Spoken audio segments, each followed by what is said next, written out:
Hello. This is Gymnopolis of the Americas, a colorful and primarily orange-brown sport narrative of my adventures here trying to entangle the species. So it all started when I was in high school. I was living in Michigan.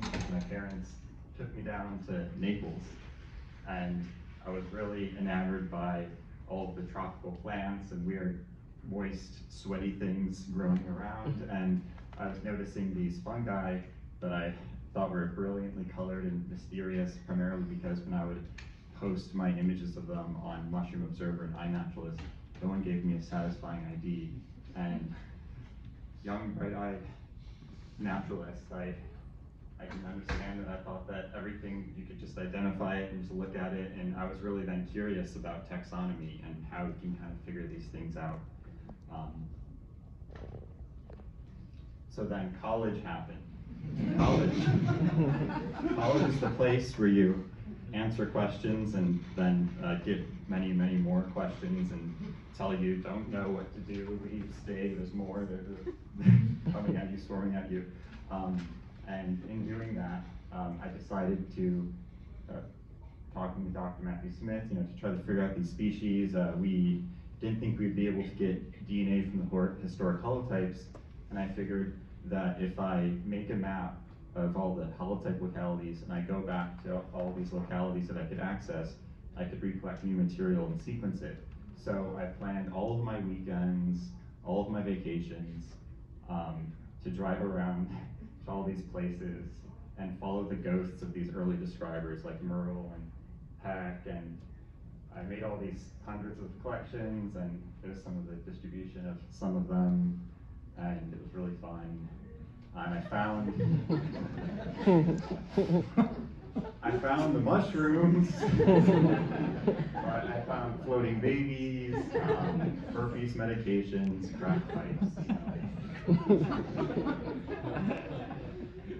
But I did find some of these mushrooms. So for example, here is one where we didn't have an ID before, but we had lots of collections. It's really common. It's distributed in the eastern United States, up into Canada, and down to central Florida.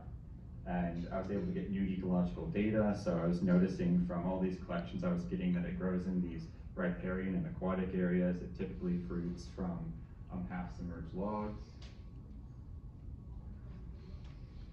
I did morphological redescriptions. I found that some of the features were really helpful, like the scanning electron microscopy feature of the Basidiospores. And I did that with many others and had some good success with that. But I really wanted to get the historic holotype DNA, so I was getting really obsessive. Wasn't really showing up to class, just in my apartment, flipping through textbooks and old literature on PCR, but I found these 4 things that really led to success. So the one thing was, the first one was a spore lysis, ensuring that you have full spore lysis while doing, you sort of calibrate your DNA extraction or pulverizer, bead beater, to pulverize all spores while allowing for cooling to not overheat the DNA, and you check to make sure that the spores are lysed, and then you'll know how many pulses you have to do in your particular setup, and then you can apply it for the rest of your extractions. And then for PCR, I was really cranking up the template DNA extraction, or the DNA concentration, just adding lots of template DNA. This is isolated DNA, so it doesn't have very many PCR inhibitors. And then design of shorter amplicons, so this DNA is fragmented, so you're more likely to get smaller pieces to work. And smaller pieces, when you design these primers, they're also more specific. And then a double amplification, so it's not really nested PCR, but it's similar. You take the same primers and you take the PCR product from the previous reaction and run it again. And so the logic of designing these primers, so these are your standard ITS primers, and then I made these Gymnopolis primers that just chew in a little bit. They ask for a smaller piece. You don't need 5.8S. It's not important. And then for the stubborn species that didn't really amplify well with those primers, I designed these primers that amplify kind of 80 base pair runs, sort of quarters of the ITS region, and those would work, and then I would just de novo paste them together. So here's me looking smug with my bands. So did 50 so far of historic holotype sequences with 100% success using Sanger. The oldest one was from 1851. Berkeley and Curtis, Merle, Cookin, Massey, and yeah, it's really exciting there. So with that, I found that there are 24 synonymous species. I noticed this trend with some of the common species, where say Peck would describe it a couple times, and then Merle would describe the same one a few more times. And then Hauser would come around and describe the same one a bunch more times. And I was trying to understand this, and I noticed a trend where for some species, they were way over described, and some weren't. Like for this one, there's 14 holotypes right here.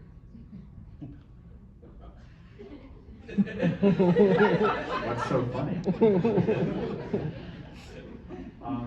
And I didn't know if it was carelessness or what, and I remembered from my field collecting that when I was doing a lot of the early field collecting, I didn't yet sequence the DNA, and I was saying species 1, species 2, species 3, species 4. I was falling into that same thing, so I was sort of in their mind.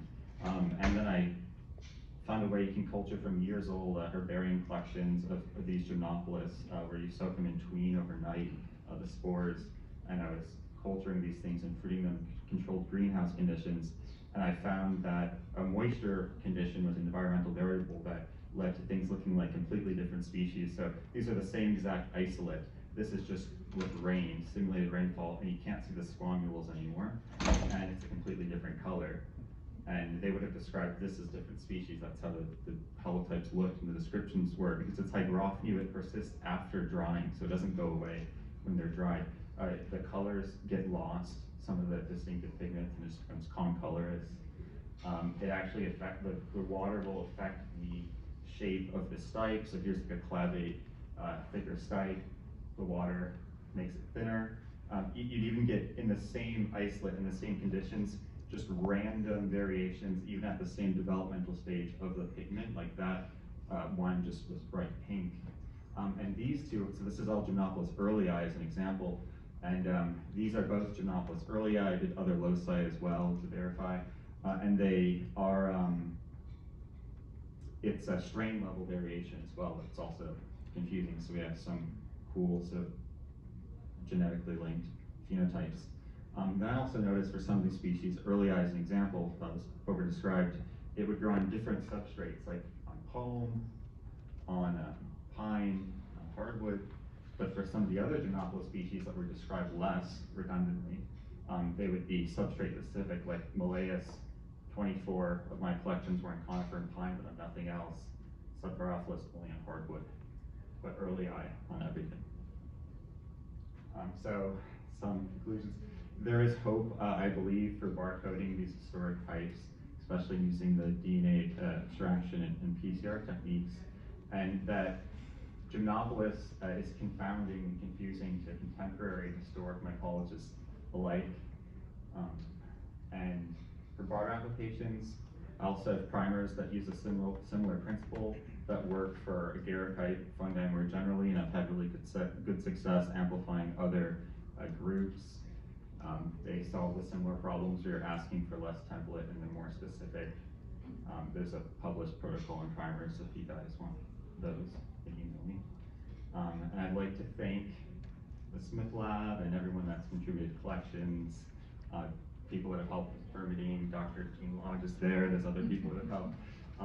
And yeah, thank you.